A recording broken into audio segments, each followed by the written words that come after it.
can neither be created nor destroyed, only converted from one form of energy to another. This is Albert Einstein's law of conservation of energy. Do you think that time travel is real? What about past lives, reincarnation, the transference of energy, vibes? Do you think it is possible for you in your current life to get a glimpse into your future life or the future in general? Paul Amadeus Dienach was a Swiss-Austrian teacher of fragile health. His father was a German-speaking Swiss man, and his mother was an Austrian woman from Salzburg. Paul was born in a suburb of Zurich, Germany, and raised in a village nearby. He later followed humanitarian studies with a strong inclination to the history of cultures and classical philology. Paul traveled to Greece in the autumn of 1922 at the age of 36 after having recovered from a one-year coma caused by a serious illness, with hopes that the mild climate in Greece would help improve his condition. During Paul's time in Greece, he taught French and German lessons in order to provide himself with an income to live off. Amongst his students was George Papahatis. Now, George was Paul's favorite and most honored pupil. George would later describe Paul, his teacher, as a very cautious and very modest man that emphasized the details. So they had a very kindred relationship. Paul later would die of tuberculosis in Athens, Greece, on his way back to his hometown while traveling through Italy in the first quarter of the year 1924. But before passing, Paul entrusted George with a novel amount of papers and told George to use it to improve his German by translating it from German to Greek. When George actually got the chance to look through the papers, however, he realized it was actually Paul's diary, and its contents were from the future. Apparently, Paul had previously suffered from encephalitis lethargica, which is a rather strange neurological disease that develops an immune system response to overloaded neurons. The first time Paul had fell into a lethargic sleep was for 15 minutes. The second time was for an entire year. During this year that Paul was in a coma in a Geneva Swiss hospital, Paul claimed to have entered the body of a man named Andreas Northam. And Andreas Northam, believe it or not, was a man who lived in the year 3906 AD, the 40th century. Given Paul's professional background, once entering the body of Andreas Northam in the 40th century, he naturally, thoroughly sought to document his life as Andreas Northam, and once in the future, he extensively began researching the history that occurred before the 40th century. Paul wrote that people in the future understood and believed his situation. The people of the future actually had a term for what Paul had experienced, and they called it a conscious slide. And then they proceeded to tell Paul as many things as they could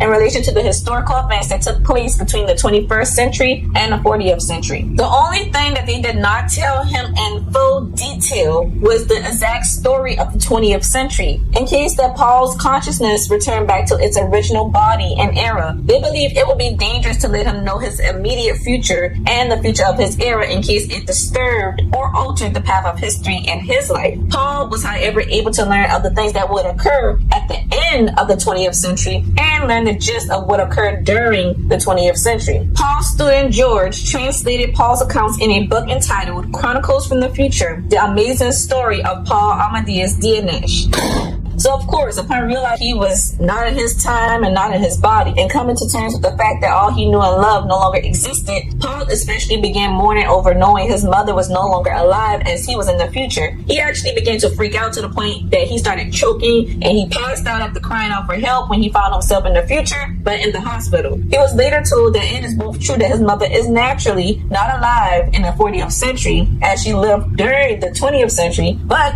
it is also true that she is still alive, as time is not linear. The past and the present exist at the same time. The people around Paul spoke broken German in order to communicate with him, but upon further listening, Paul noticed that they actually spoke another language that sounded somewhat similar and seemed to contain some Anglo-Saxon roots crossed with some Scandinavian words. So initially, Paul thought that he was in a foreign land and that they were foreigners. He was able to get the gist of what they were saying in their native language due to his own history in linguistics as a teacher, and he knew the roots of what he heard in their language. Paul finds that the German he spoke is considered a dead language in this era, while the broken Anglo-Scandinavian is considered the universal tongue of the future. A man named Jaeger visited Paul. Jaeger was actually at the hospital to visit his 28-year-old pupil, Andreas Northam. Jaeger in the future is a widely celebrated spiritual man whose works was widely read and whose lectures seats thousands. He had taught Northam for 4 years and became a sort of spiritual father to to him before the two men just naturally went their own separate ways just due to life's responsibilities. Stefan is Andreas Northam's closest friend. So Jaeger and Stefan helped Paul a lot by catching him up regarding information on the man whose body he now inhabits. They essentially helped Paul spiritually and mentally transition into his new life and a new time in this new body. It appears that Andreas underwent some sort of freezing process after Andreas underwent a clinical death. And it was during Andreas' clinical death that Paul's consciousness emerged into Andreas' body. At the same time, Paul's body is in a coma. Only 4 people at this time knew about Paul's strange case. 2 were physicians and the other 2 were Jaeger and Stefan. Paul asked for it to be kept this way, and Jaeger promised, while strangely confusingly saying to Paul that the Valley of the Roses will have the last word. It's up to them to decide how long this will be kept a secret from the rest of the world. Paul is exposed to something called the Radiant Squall, which is a type of narration that consists of a simultaneous combo of sight and sound, a voice narration, and pictures come to life before you. Now, I'm going to assume that the Radiant Squall is actually a television, and since Paul went into his coma between 1921 and 1922,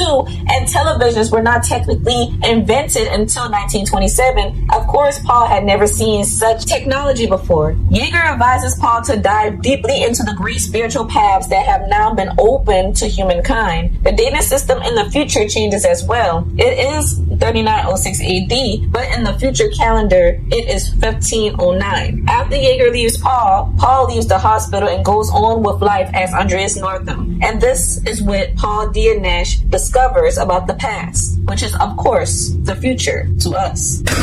Paul saw that in the latter part of the 20th century, the standards of living went up and the consumption of food and industrial products rose to an extent inconceivable for previous times, and the pursuit of the dollar became one of the primary motivations of creative action in everyday life. Sensitivity became old and obsolete, and mankind's consciousness did not challenge the circumstances anymore, and mankind's capability for rebellion, which had once been very common, decreases significantly. Paul found out that the North American government took on responsibilities of political influence around the world to such an extent that nobody could have ever imagined this occurring in the beginning of the 20th century when he lived. Now, this is the part of the 20th century that Paul in his original body had yet to live through. And I suppose this is accurate. Even as of now, the United States is the leader of the world. And thanks to the world wars and the Cold War especially, and the United States going against the Soviet Union during this Cold War and gaining allies all around to just make it more of a superpower, the United States has developed itself as the leader of the new world. Prior to a certain dominance during the world wars, of course, this was an unforeseen fate. Paul himself had only lived through World War I.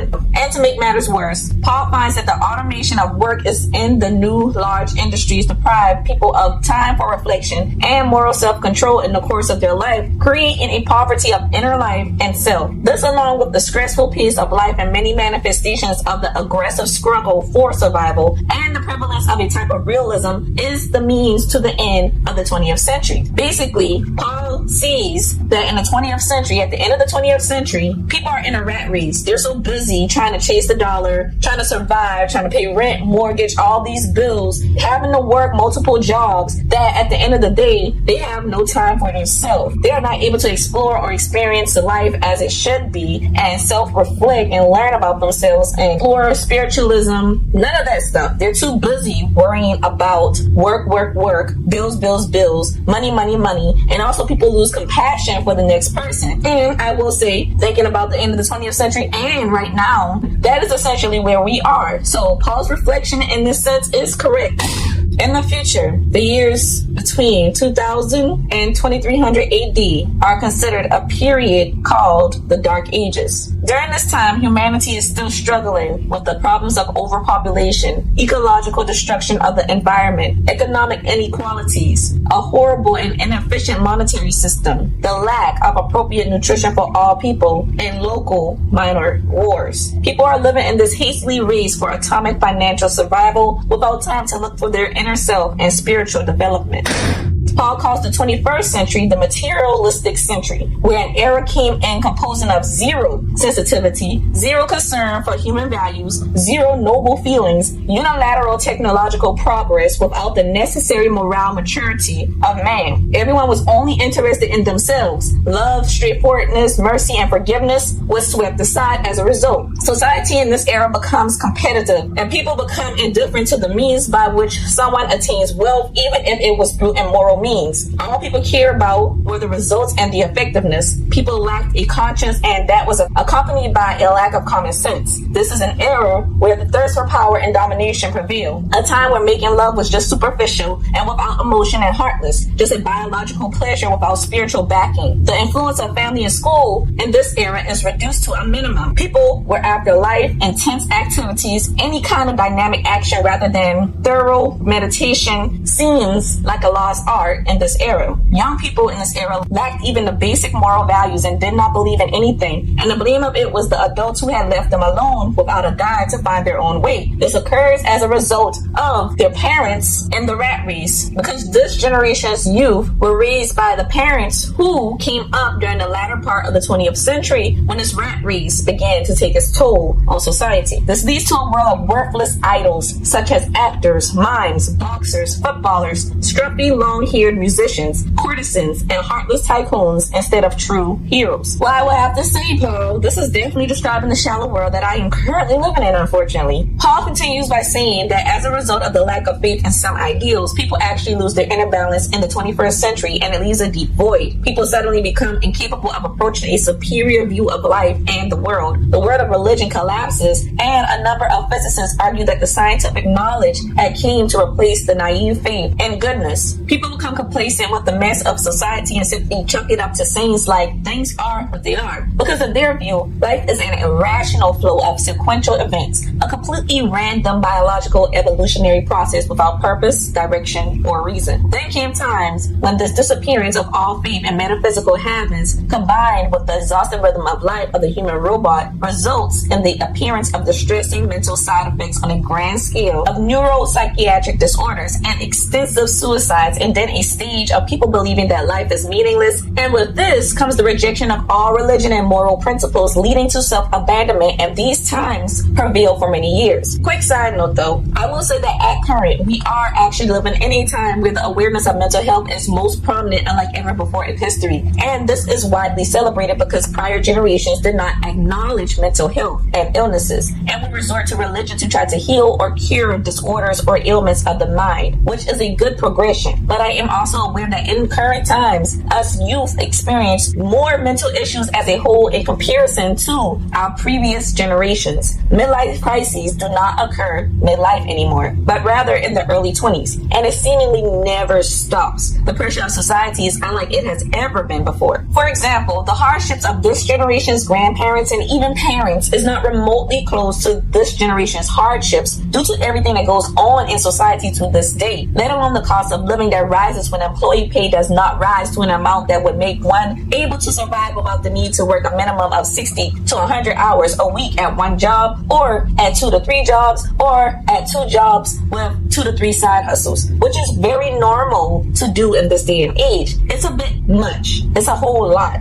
It is definitely not like in our grandparents' time when the man could be the only one in the household working, his wife stayed home with her 11 kids, and they would have a car, they'd have a nice house, they'd have food on the table, the parents and the kids would all have decent clothing and go to a nice school. You cannot do that with one working person in the household in this day and age. Our generation cannot do that on average. So in 2020, when the world actually shut down, I think people finally realized that they were running around like robots. C-19's worldly shutdown actually made people sit down, and when society sat down, I think the masses realized that they were actually exhausted mentally, physically, spiritually, and emotionally, and had not noticed because all they knew all their lives has been hustle and bustle. And that small sit down during quarantine, now we are going through what people jokingly call the Great Resignation, because once society started back up, people realized that their employers did not care about their well-being, and that they were just numbers to everybody everybody in society, from the utility companies, landlords, apartment franchise heads, their own employers. People realized that these folks did not care about whether a person was sick and literally dying, or just lost their child or parent or grandparents or relative to C-19, or was about to go homeless due to rent still being due, despite many people's jobs actually completely shutting down during quarantine, and even afterwards ended up being permanently shut down. Bills were still being mandated and people had no means to an end to survive. A stimulus check was sent out, $1,200 to last over a period of 8 to 9 months. It's just not reasonable in today's time and economy. The unemployment system made it virtually impossible for people to even receive their unemployment that they were justifiably due to the conditions of the world. A lot of people still haven't gotten their unemployment checks when the world shut down. And during this time of only receiving $1,200 in the stimulus check, if you even got that, and not receiving an unemployment check, and jobs everywhere being shut down, with the exception of gig jobs and rideshare jobs such as Uber Eats, DoorDash, Grubhub, and the likes, becoming oversaturated to the point that it was no longer profitable for your common independent contractor. With all of that going on, a lot of people during this period went homeless and hungry, and nobody cared. The government was sitting there voting back and forth, should we give them something or not? What type of a system is that? Very inefficient, right? Considering it wasn't a matter of people having their hand out, it was a matter of the world is shut down. There's all these food shortages going on. There's all these dead ends no matter where you turn to look, which was actually the reason a lot of people resorted to committing fraud and filing PPP and SBA and the EIDL loans when they did not have businesses. And this also led to people being very angry, because when you're trying to survive and you're struggling, it's easy to get very outraged. And so when a lot of racial and discriminations happened during quarantine, the whole country was on fire, okay? The whole country and the whole world, matter of fact, rioted over George Floyd's death. It was like the tip of the iceberg for everybody. People were sick and tired of everything. There were so many things that were wrong going on across the world. Everything became a trigger at this point, okay? People realized, particularly in America, that America, or their own country in general, lacked the ability to care about its citizens, and this thought of not caring trickled down to the employers and the elites and the heads of every type of small business and big business. It trickled down into society, this not caring mentality. People realized that their country was essentially a business and did not care about them as individuals and as just basic humans. And not to mention the government not being as efficient and effective as possible during C-19 of handling, caring for people with common decency at all. People realized how good it felt not to be in the rat trap and rat race and always in go, work, do mode 24/7, and they liked it there. And here we are, the Great Resignation. It was once hard for people to find jobs. Now it's hard for jobs to find people. But anyways, Paul continues on saying that in the 21st century, the rural economy was put on the back burner, and as if the demographic problem was not enough, a new terrible issue made its appearance, which was the increasingly smaller areas of farmable land, which was constantly being eaten away at by the expanding giant urban areas. Urbanization. Now, by this time, it was already a fact that food was no longer adequate, and people started looking for nutrition alternatives and sources outside the boundaries of the food industry, mainly focusing on seas and oceans, which gave the impression of an inexhaustible source of food. So basically, mankind seeks to shift to a pescatarian diet because fish and seafood in general are innumerable, and the oceans do take up 70% of the planet. So it seems like a logical shift to feed the 7 to 10% of Earth that is inhabited by humans. And from just the current circumstances, we can actually see that the world is overpopulated, which has always naturally been a threat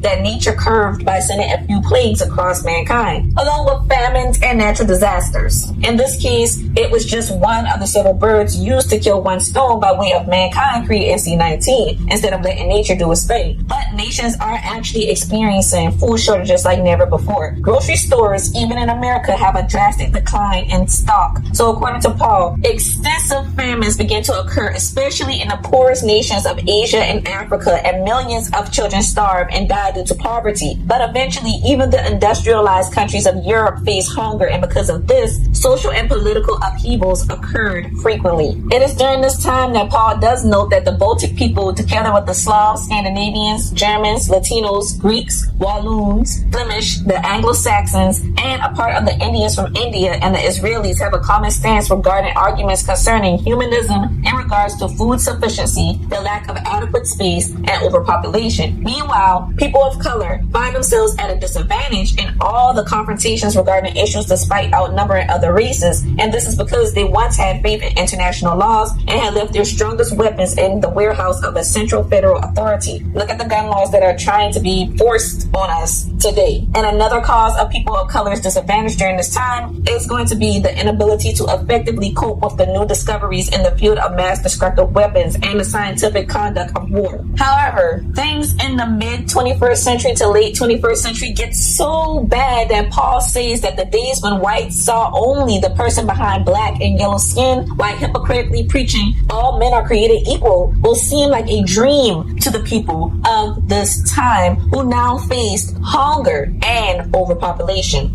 Wow. So basically, things in the mid to late 21st century will get so bad that racism, discrimination, injustice, and prejudice against black and yellow skinned people will seem like a mere dream for those same people in comparison to the hunger and the overpopulation that they themselves will then be facing. Wow, that says a lot. The next scary comparison that Paul makes is when he says that the people of the 19th century and the 20th century would not be able to even conceive how huge it would be in the future to find an empty place on earth, and compared it to a great evil that is comparable to a sudden flood. During the 21st century, thanks to scientific progress of this era, nutritional and edible substances could be extracted from plankton and the underwater flora and fauna. But eventually, mankind does make the shift from being pescatarian to vegetarian in order to survive. Because of limited vacant space and overpopulation, mankind abandons land and old-fashioned farming and seeks the solution of global nutrition in laboratories by way of artificial photosynthesis. Ultimately, mankind does resort back to the old-fashioned way of farm-to-table vegetarianism after more solutions are made. But the most tragic thing of all was still the phantom of the number, aka overpopulation. At this point in history was when the sentence, "the coming years will be hostile," was first uttered, something preppers have long foreseen. Paul notes that during this time, people lived in very tight spaces, but also in colossal residential areas, and many times they were forced to move around wearing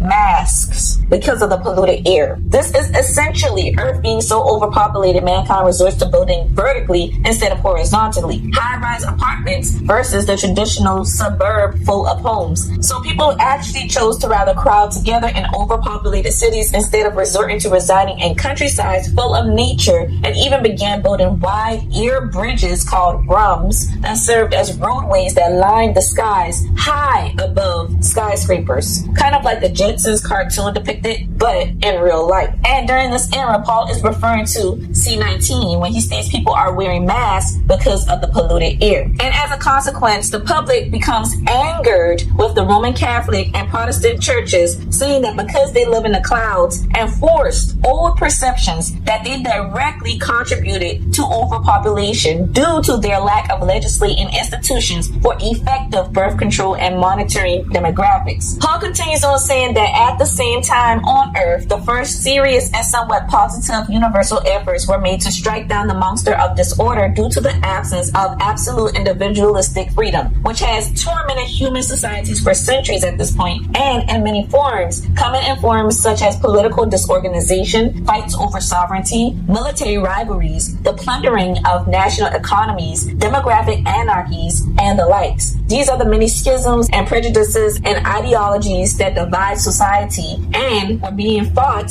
against, and this occurs in the 21st century. And so with this resistance and friction between the old way and the new way, Paul states that a dramatic struggle that lasted approximately 4 whole centuries begins, with many alternating phases and transitions, a struggle between the ancient conservative yet well-founded beliefs and the new liberal beliefs clash like never before in history, and actually break a lot of barriers and form new ways of life and ideologies However, this fight goes on for the next 400 years, 4 centuries. In our lifetimes, we are not going to see the end of this, unfortunately. And I thought we were making such headway in comparison to previous eras and times. Paul writes that mainly in continental Europe and Great Britain, the scientific and intelligence leaders urged the political leaders of the large and powerful nations to stop their outdates and unsynchronized courses of action, preaching that days when people had to fight for their rights were long gone, and that old incentives and slogans like national prestige or no compromise, no retreat, and heroic course of the nation had lost their value due to the new conditions of life. During this time, a new world order does finally prevail amidst all this. While small nations had no concerns about the future in the 21st century, in the large and powerful countries, new political alliances take shape and they integrate characteristics of European universal federations. Even socialists and Christian Democrats incorporate new ideals. Paul writes that technological advances in the 21st century eliminates distance and brought people very close to one another, and that the world gave the impression of being a single region, social media.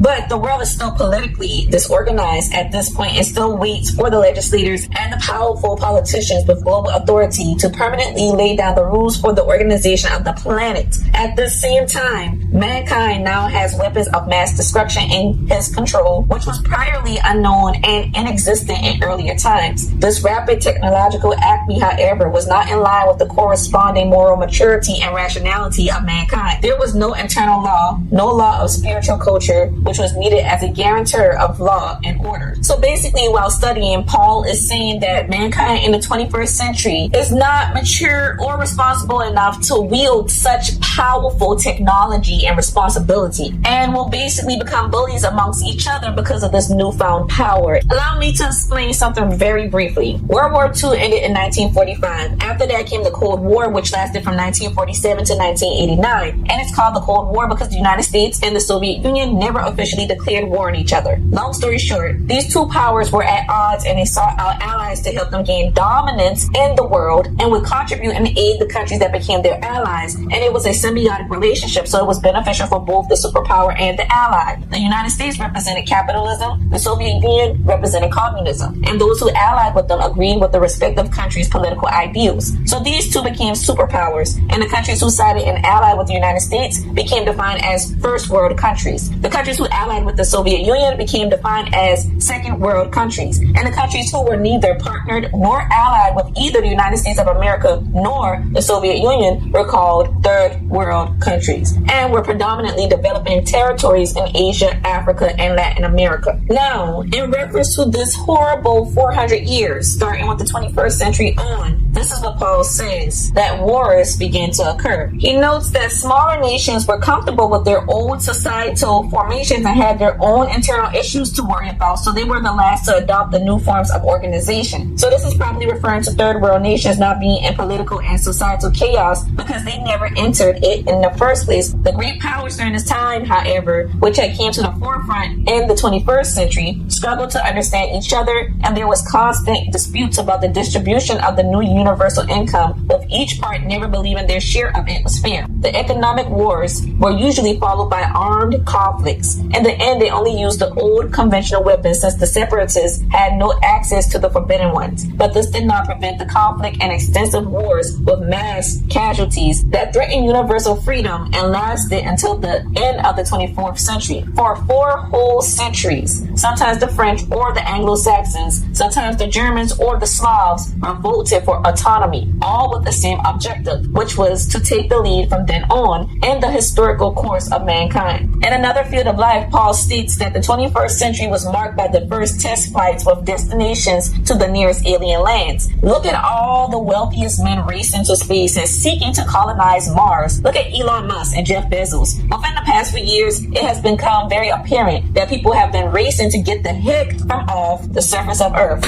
2204 AD, mankind colonizes Mars and for 60 years manages to build and maintain entire villages and housing estates on the interplanetary colonies. The colony thrives for several years even under very adverse conditions for humans, but eventually nature on Mars prevails and 20 million souls perish within a few months. And by 2265 AD, a massive holocaust occurs due to the hand of a harsh and very unexpected change of climate and atmospheric conditions that no human technical device was able to restrain. Few survivors were able to return to Earth. Never again does humanity on Earth try to colonize Mars. In 2309 AD, a medium-scale nuclear war destroys most of Europe except for Scandinavian and Baltic countries. From 2320 AD to 2350 AD, the repopulation of Europe occurs, along with the peaceful settlement of northern populations to the Mediterranean Sea and the surrounding areas. Basically, Europe is recolonized mostly by the remaining northern Europeans. A great part of civilization as we know it ceases to exist. Almost all European temples are destroyed. This destruction hits as an almost extinction, mainly of the yellow and black races, causing a dramatic decline in the human population. The entire continent of Africa is later mainly inhabited by whites who expatted from Latin America and settled there in Africa centuries prior as a result of the nuclear wars and the recolonization that occurred after the wars that occurred prior to the 24th century. Paul does note that this is the reason that African women in the future are all fair-skinned, meaning they are basically all white. These African women in the future are all white-skinned. The most saddening part is that in the 40th century, Paul notes that seeing an actual black, deeply melanated person was considered a rare, foreign, exotic sight. All the different languages of modern day ceased to exist as a result of the intermarriage of all peoples of the world over the years, decades, and centuries. But the European Civil War expedited a new one-world language. Paul does show resentment towards learning what happens to not just black people, but people of color, particularly though black people and yellow people. He feels anger that since history is always told from the victor's point of view, that the history that he is learning of in the 40th century is indeed told from the European point of view, and the Europeans are the victor at this point, and they are the ones who had prevailed through time. But Paul knows it only prevailed through time at the cost of the yellow and the black races' extinction, who are then only mere specks and pockets in their own original lands of Asia and Africa, the two largest continents that are all now populated majority-wise by Europeans and white Latinos.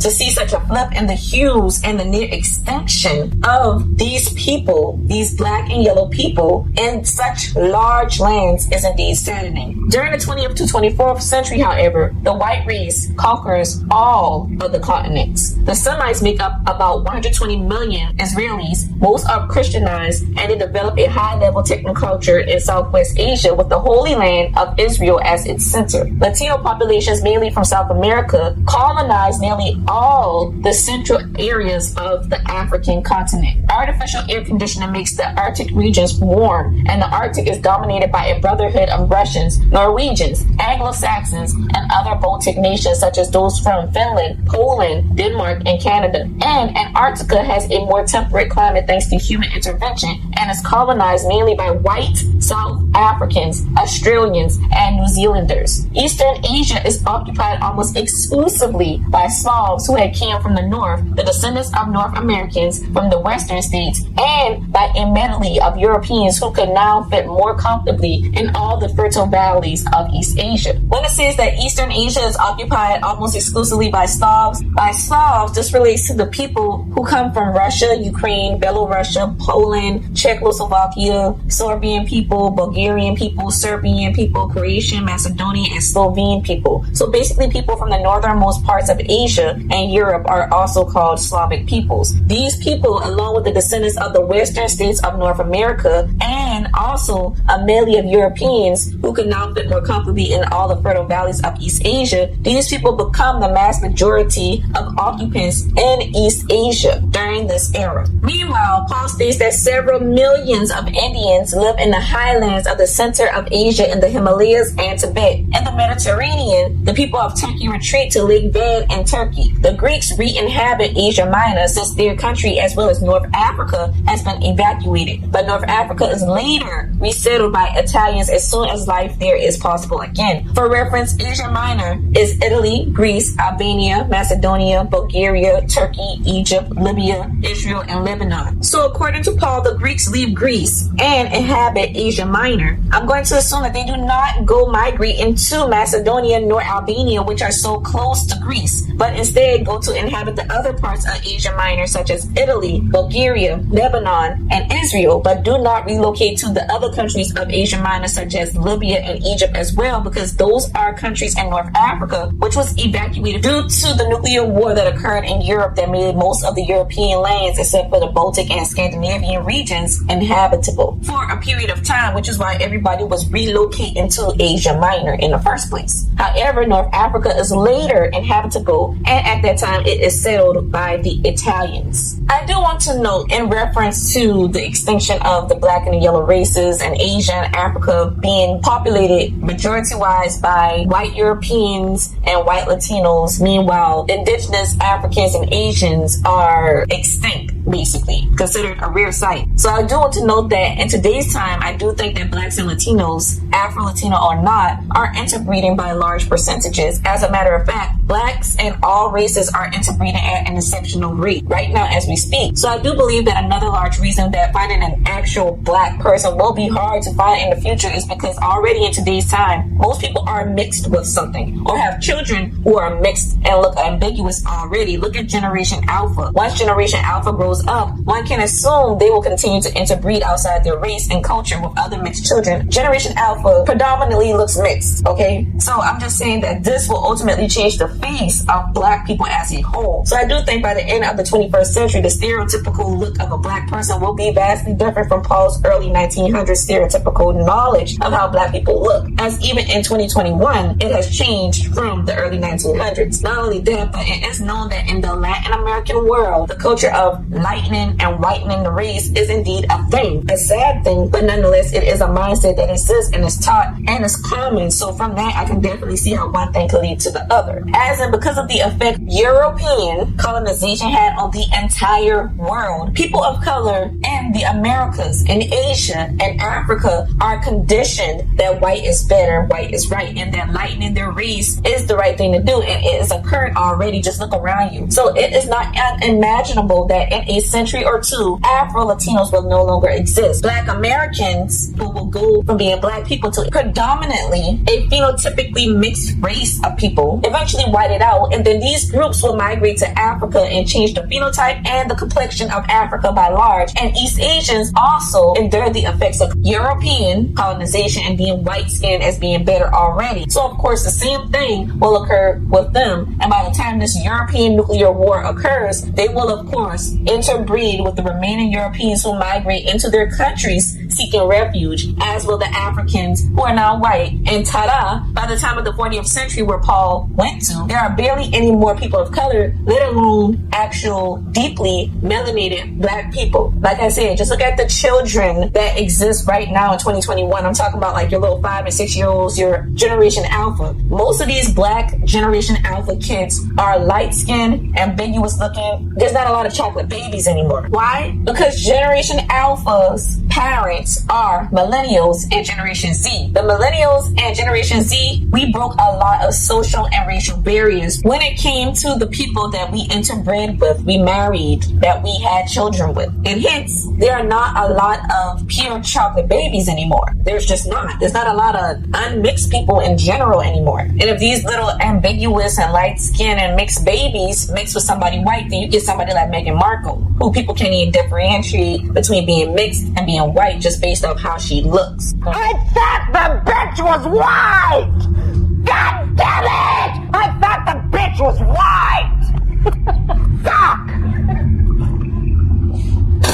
Paul states the following following on the 40th century's reflection on the 21st century, which is that the 21st century had to come in order for people to suddenly realize that they were hovering above a frightening gap in the global public sphere and that their institutions were completely obsolete. So gradually, the once dominant states began to bestow, deliberately or not, part of their previously almighty powers, especially in the fields of foreign policy, international relations, and arms, to a central federal political organization. They kept their historical memories, traditions, and customs, language, legends, and their domestic institutions, but they had now realized that in a future war, there would be no winners or losers. They would either stick together or all together mankind would lose. They began to see who the true enemy was, which was the lack of strong and effective global institutions with the preventative mission to control all forms of conflicts. They finally realized that what united people was their common biological fate and their shared responsibility for the maintenance of culture, which was more important than what separated them. So basically, in the 40th century, they look back on the 21st century and see this as an era where mankind had to break down all the schisms and things that divide us as people and realize that what's important is us working together, keeping this planet together, keeping it running, or else there won't be no who won this or who lost this. No, mankind would cease to exist. So we need to find a new system to make this thing work. Out with the old and with the new. That's why the 21st century is a critical time for the future. 2394 AD, the final European Constituent Assembly. 2395 AD, the final World Constituent Assembly. 2396 AD, also known as the year of the new calendar era and system, year 1. In this year, Rechtsstaat is established. Rechtsstaat is a universal commonwealth of law and order, which is a global parliament on earth and a global union of all territories on earth, a totalitarian form of government. This global parliament is elected through voting by the nations. However, it is not elected by politicians or businessmen as has been done throughout history in terms of choosing the heads of governments. Instead, this global parliament is elected by scientists, technologists, and humanitarian figures. Despite some nations resisting Rechtsstaat, it prevails and contributes to the ultimate progression of mankind up until that point in history by bringing the world together under one political ideology, a new world order. The establishment of Rechtsstaat is the end of prehistory and the beginning of the historical era, a new beginning in the chronological timeline, and starts a new year of 1. In the same way that Christ's birth marks a new chronological timeline and a new year 1 by dividing time into BC, before Christ, and AD, Anno Domini. In this timeline, from 986 to 3382 AD is called the ancient period of history. Money as we know it does not exist and cease to exist. Somewhere in the midst of all this, Australia is converted into a huge generator that supplies almost the entire globe with energy on its own. Although there are not economic inequalities as we knew them in this modern time, there are still inequalities over control of the level of technology and properties. Conflicts amongst humans become rare, and large-scale wars are now a thing of the past and considered immature and trivial. 2596 AD, year 200. Top scientists around the world are now the new world leaders, responsible for all global government actions. At the beginning, they were given order by politicians with global influence. 2823 AD, year 427. There is global adequacy. Industrial goods have been evenly distributed successively amongst all society, and every person has exactly what they need. The overpopulation, the climate, the nutrition, and the ecological problems are now solved. The planetary resources are redistributed and are now enough for every single person on the planet, meaning everybody on Earth now has access to free clothes, food, housing, transportation, entertainment, scientific products, and creative expression. There is no longer any private property. Artificial photosynthesis, of course, comes in handy with maintaining substantial vegetarian diets. Everybody is a vegetarian. There are not any more zoos, no animal enslavement, nor abuse of any kind. There are no material inequalities, only inequalities of reputation, honor, and public appraisal. Life is easy. People work less and less during their life and are able to experience life without being caught in the daily bustle of the rat trap of struggling and seeking financial gain and stability to even survive. 2894 AD, year 498, the beginning of the 200 founders of the Valley of Roses. The Valley of Roses is the world's learning hub and is considered the heart of the earth, especially with society being led by top scientists around the world. A learning hub of the Valley of Roses esteemed is considered most important in the world at this time. Where the saying, knowledge is wealth, is truly a thing. The development of this valley placed Europe next to the North and South American cultural regions that for hundreds of years at this point have been the centers of spiritual culture, from California to Florida to Boston and New Orleans, Cape Town, and Pretoria. 3000 AD, there is a new renaissance in spiritual values. 3200 AD, the 9th century. This is the golden age for arts and spiritual achievements. 3307 AD, year 911, Alexis Volkey is born. 3382 AD. September 6th is later announced as the first day of the new era as Homo sapiens evolve into Homo occidentalis Noahs after the Volkic preaching becomes a global consensus due to a man named Alexis Volkey being hit by the Nibelverge, then surviving and gaining a new enlightenment. The Nibelverge is a term meaning a new cognitive ability, a new consciousness attained by human beings, a new antenna of perception and comprehension that is added to the human brain. This new superpower is called Aversinians, which is a hypervision and hyperintuition that also allows human beings to communicate via telepathy. People one after the other acquire suddenly this new spiritual ability, a direct access to the great spiritual light or direct knowledge, with extremely powerful and of stunning clarity creative powers. It is also a mutation of the human brain. Volkey was considered the first to be hit by this consciousness, the chosen one, the first chosen one. But year after year, hundreds then thousands were enlightened by the Nibelverge in the preceding years after Volkey's experience. In the beginning, people from all over the world started neglecting their jobs and had almost completely given up on all worldly matters and concerns. They were unable to handle this new enlightenment and did not understand how to maneuver it through daily life. So Volkey and other great men felt the need to stop this mass exodus that followed, because hundreds of thousands of people's original motives for living have been replaced with a new impulse of escaping and freedom due to the Nibelverge's side effects of feelings of happiness, spiritual peace, divine joy, and nearly Socratic conciliation with death, which meant people were now disregarding all worldly things, including their earthly shells. They wanted to die. Thus, the reason mankind stopped caring to live, hence the term mass exodus. 3382 through 3383 AD, years 986 through 987. The spiritual leadership of Earth becomes seriously concerned with the new psychological and spiritual maturity, spiritual progress, and biological evolution that resulted because of the Nibelverge. It seemed that the masses were unprepared with the exception of Volkey and a few hundred wise elders. Spiritual leaders took a hold of the mass exodus by reminding people of each individual having a purpose that serves as a piece of the network of mankind's survival, and that mankind must love and give pieces of themselves to others and help nature. That all of mankind has something to offer. Termination of all of mankind's life on earth would only stop mankind's progression and deprive future generations of the chance to evolve, just as the Nibelverge had given mankind the chance to evolve. And it would be unfair to those generations, just as it would have been unfair if mankind's ancestors had decided to induce extinction on themselves instead of evolving and surviving. Alongside this mantra was the reorganization of society with the goal of stimulating life into people again.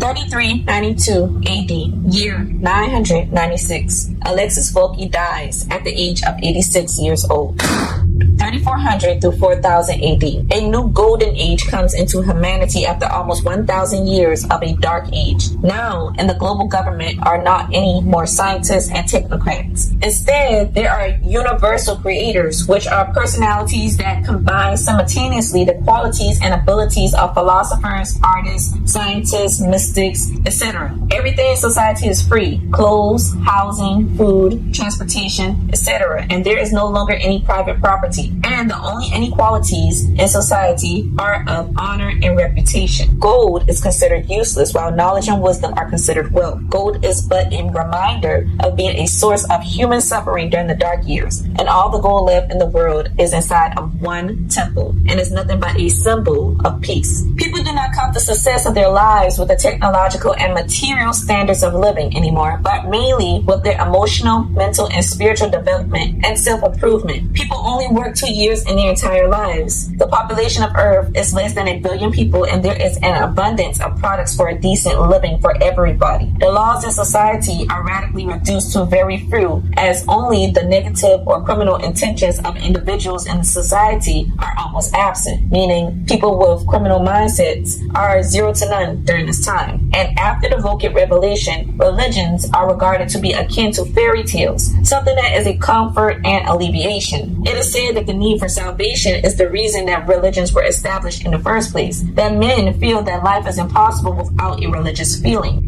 Despite religion being viewed as a prehistoric fairy tale and fantasy, figures like Jesus, Buddha, Socrates, Plotinus, St. Augustine, Origen Adamant of Alexandria, Francis Bacon, Rene Descartes, Baruch Spinoza, and Immanuel Kant, and others, including many scholars, religious heads, and philosophers from Asia, were held to the greatest esteem and deemed as figures whose mentalities, personalities, teachings, influence, and very essences were simply too far beyond their time. Figures who had dwelled as the spiritual and philosophical pillars of mankind, and that had, up until the Nibble Verge, had been alleviating human suffering way past their physical deaths due to their advanced wisdom and knowledge and teachings. Interesting take, because in today's time, intellects actually speak on the difference between atheists and agnosticism, and feel a certain animosity against those who do not believe in a higher power, saying that minds such as atheists should not be plentiful, because if people do not believe in a higher power, something above them, then civilization cannot exist. People need something to believe in, because there will be no other reason for people to abide by any structure or have any consciousness to keep themselves in line. Like, people would not behave if they didn't fear going to hell. They have to believe that there is something above them. There is a light at the end of the tunnel. There has to be a reason for all the different nuances and struggles of life. There has to be something after this that's better. People have to be able to believe in that, and that is what religion provides, and that is how society is built.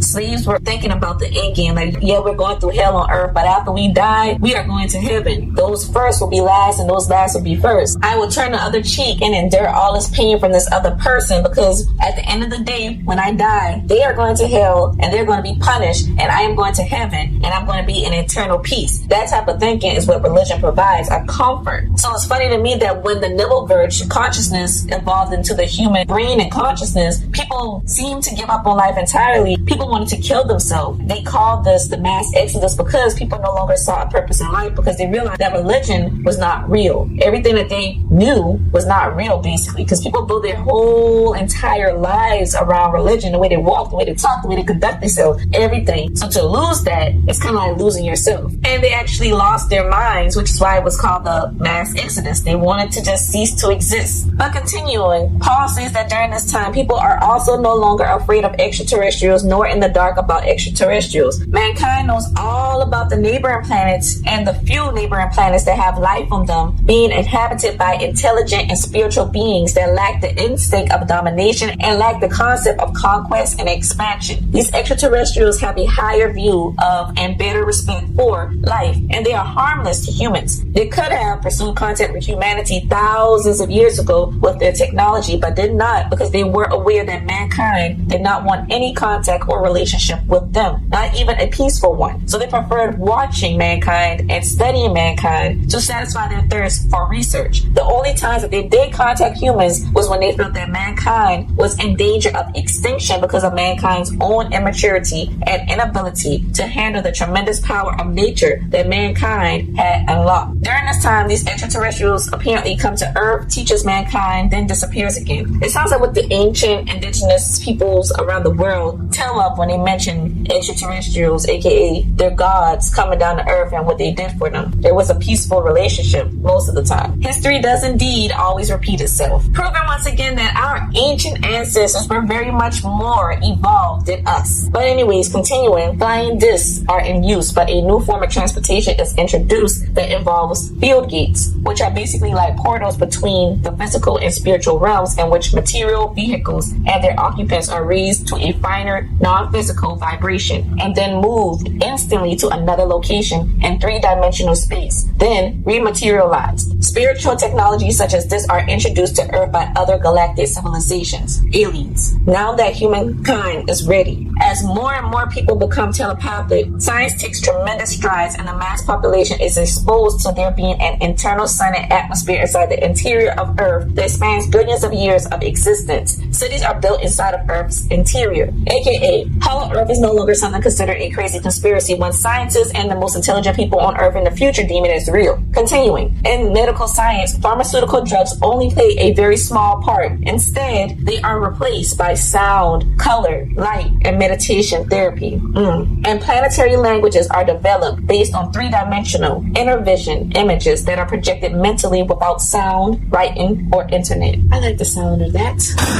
Year 3905 AD to 3906 AD. Andreas Northam writes his diary pages. He has vivid memories of pre-existence for a period of 12 months before falling asleep for the first time in a year and dying at the age of 29. And this is when he returns to the past inside of his original body, where he awakes out of a coma in the year 1922.